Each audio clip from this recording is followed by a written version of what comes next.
Muy buenos días, mis apreciados hermanos y hermanas. Vamos a continuar la lectura de nuestro año bíblico leyendo el libro de Isaías, capítulo 56 hasta el 61. En el capítulo 56 Dios promete bendiciones no solo para los israelitas, sino también para los extranjeros y eunucos que guarden su pacto. Ahí se menciona una frase bastante fuerte para las personas que no cumplen su deber como líderes y denunciar el pecado. Se le dice que son perros mudos. En el capítulo 57 se habla en contra de la idolatría y la hipocresía. El pueblo de Israel hacía muchos sacrificios. Sin embargo, eran personas bastante orgullosas, eran bastante impíos. En el capítulo 58 se reitera el mensaje, ¿verdad?, de que ellos debían dejar la hipocresía y ayunar de acuerdo a los principios que Dios había establecido. Es decir, liberar a los oprimidos, compartir con los necesitados y vivir en justicia. Se resalta entonces la importancia del sábado como señal de fidelidad a Dios. En el capítulo 59 se menciona que Israel esté separado de Dios por sus pecados e injusticias. En el capítulo 60 se menciona la gloria futura de Sión. Jerusalén será restaurada y restablecida. Se profetiza la restauración del pueblo y el reinado de la justicia. Esos capítulos allí, eso era para que se hubiese cumplido con el pueblo de Israel literal, pero como el pueblo de Israel no fue obediente finalmente y rechazaron al Mesías, se va a cumplir en el futuro con el pueblo de Israel espiritual. En el capítulo 61 hay una profecía mesiánica. Ahí se escribe: el Espíritu del Señor está sobre mí. El mismo pasaje que leyó Jesucristo en la sinagoga cuando lo quisieron apedrear. Eso está registrado en Lucas capítulo 4, versículos 16 al 21.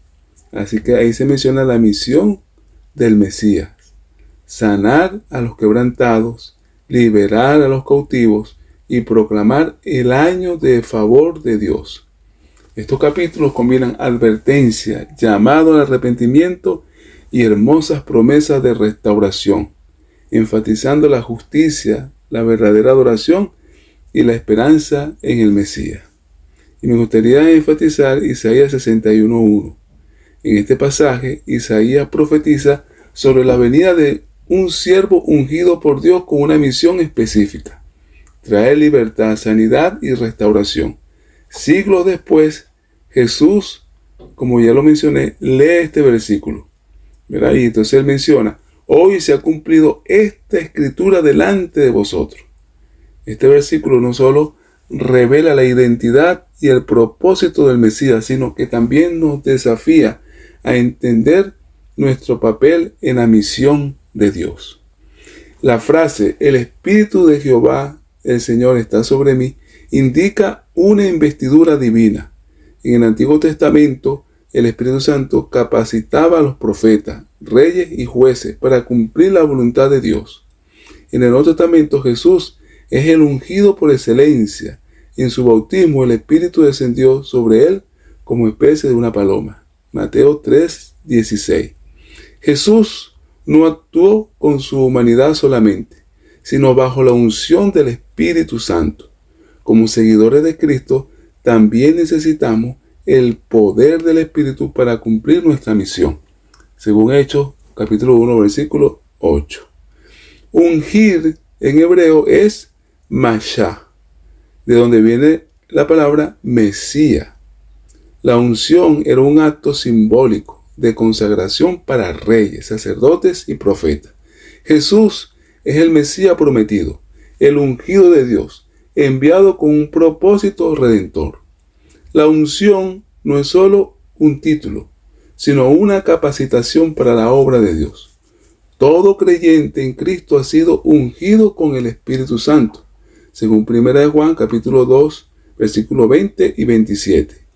El Señor nos ha ungido para predicar las buenas nuevas a los abatidos.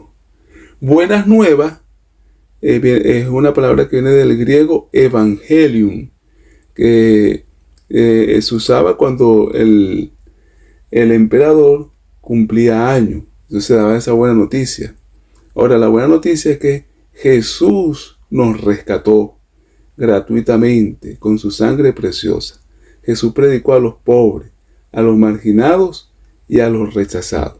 El Evangelio es el mayor consuelo para el que sufre. Como iglesia estamos llamados a compartir las buenas nuevas con los necesitados, vendar a los quebrantados de corazón. La palabra hebrea chabar significa destrozado, aplastado. Dios no ignora el dolor humano.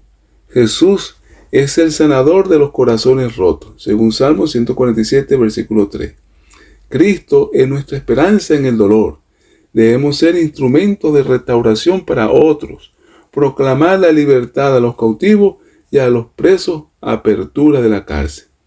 En su contexto puede referirse entonces a los exiliados de Israel, pero también simboliza la liberación del pecado y la opresión. Juan 8:36.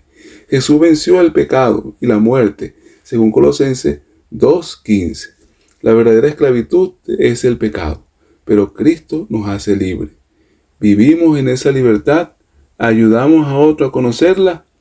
Isaías 61:1 es una declaración de misión que Jesús cumplió y que sigue vigente para la iglesia hoy día.